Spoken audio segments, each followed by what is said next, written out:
Today I'm in Ulverston, my local town. Nestling between Morecambe Bay and the Lake District National Park, this is a town of inspiring landscapes, vibrant culture and independent shopping and cafes that perhaps make this the perfect Cumbrian town.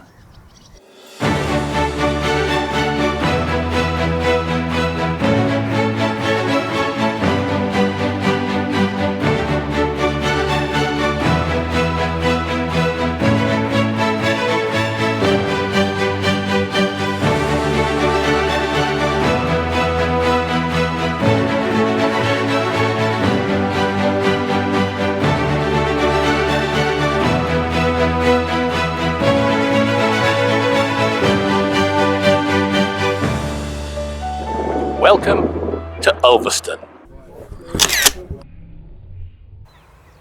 Now, any exploration of Ulverston has to start here with this. Well, not this. This. The John Barrow Memorial Monument, or as it's known more colloquially here, the Hoad. It was erected in 1850 to commemorate perhaps Ulverston's most famous son, John Barrow. It's in the form of a lighthouse, and in fact it was also used for shipping in Morecambe Bay. But who was John Barrow? Born in 1764 in this little cottage in Dragley Beck in Ulverston, John Barrow went on to become one of the most famous diplomats of his generation. He travelled widely in China and South Africa, became multilingual, and eventually rose to Second Secretary of the Admiralty, where he became one of the prime promoters of Arctic exploration and was instrumental in some of the most famous expeditions of the time, with the explorers Parry, Ross and John Franklin. And to this day, all over the Arctic regions, there are places named after John Barrow.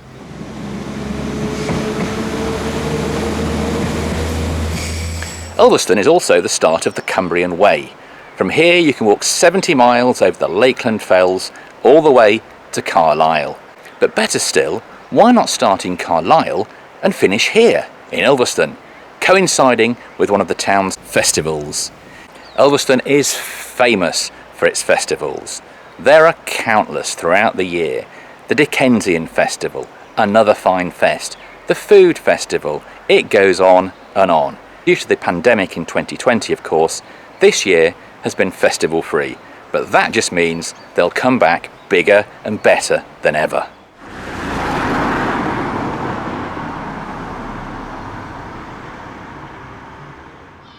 There's a good community spirit. There's lots of quirky shops, everyone helps each other out and sort of promotes each other. So if we get a lot of tourists here, so if someone comes in and says, do you know where so-and-so is? Like, yeah, there's one down there, there's one over there. We're always helping each other out. What's the key to this independent spirit then? Because there are more independent shops here than in most towns of this size, and it really seems to be thriving. So what's the secret? Everyone seems to be singing from the same hymn sheet. Like, we all want the same for the town. It's great that we have these festivals throughout the year because we've all got something to aim toward. Would you agree that Ulverston is a very creative town? Yes, certainly. I think any shop that you go in, you'll see that everyone's got their own way, their own style, quirky, alternative. Everyone's just got their own style and they just bring their own vibes to their business every day, and I think that's what people like when they come here. They like to see that, you know, a really different vibe going on. It's nice to see.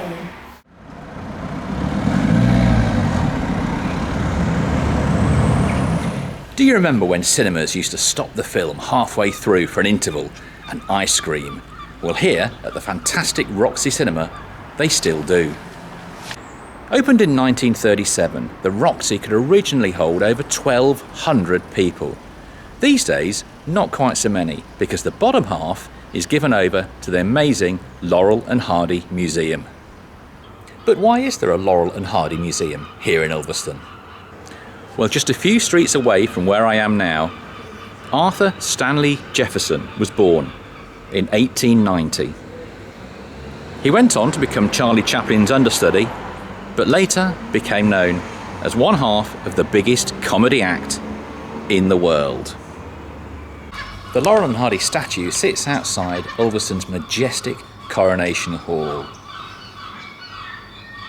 Work began in 1914 and the hall itself commemorates the coronation of King George V with an amazing proscenium arched theatre. And nowadays the theatre hosts a diverse range of productions. Ulverston meets the sea here at Canal Foot. Strange name? Not really. It's at the foot of probably England's shortest and straightest canal. The canal, in fact, is 1.25 miles long. It was inaugurated in 1796, and at that time Ulverston was a centre for shipbuilding and the production and transport of iron ore, slate and coal. Alas, the canal was abandoned at the end of World War II, and since then has been a perfect spot for jogging, cycling or dog walking.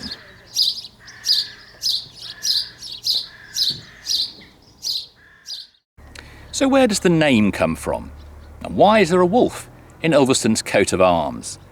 Well, if I told you that about 1,000 years ago, perhaps they were more likely to call this place Wolferston, then you get the idea. These days, the wildlife is a little less fearsome.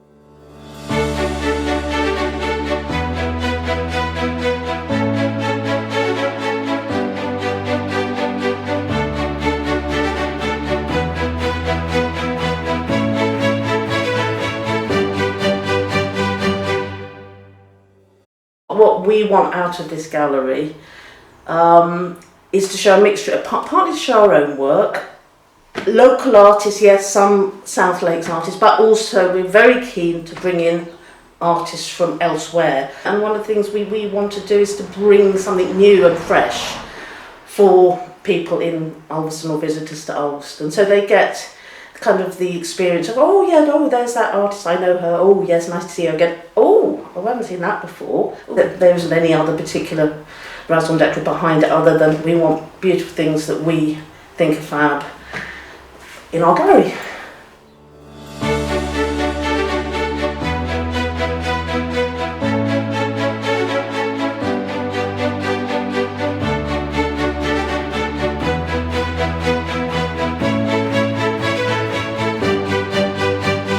Is it the perfect Cumbrian town?